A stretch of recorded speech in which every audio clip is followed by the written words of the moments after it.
Behind the razor wire on the U.S. naval base in Guantanamo Bay, 91 men remain locked up. They're known as the leftovers. A handful still use hunger strikes to protest their conditions and indefinite incarceration. I usually say, I can make this table talk before I can convince any of those leftovers, to quit. For security reasons, the Navy would not allow us to identify the cultural advisor who serves as a liaison. We do have very stubborn detainees. We can't forget that the detainees that are here at one point had for their objective to kill Americans. And given the opportunity, they would continue to do so.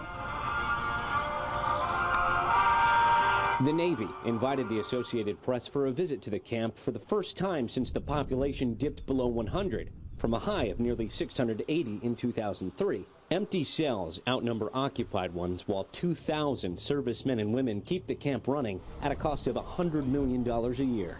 I have no order to execute a closure of Joint Task Force Guantanamo Bay.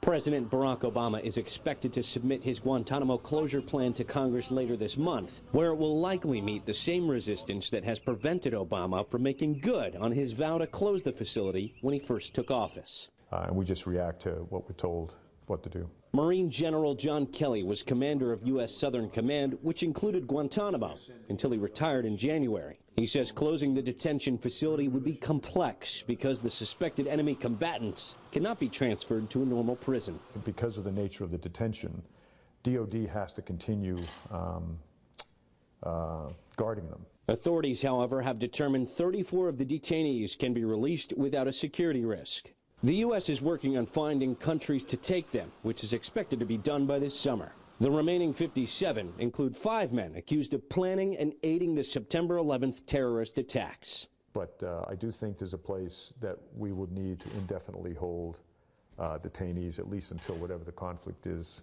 over. So whether it's Guantanamo or a place in the States, continental United States, but I do think we need a place. For now, that place continues to be in southeastern Cuba. Joshua Plogel, The Associated Press, Guantanamo Bay, Cuba.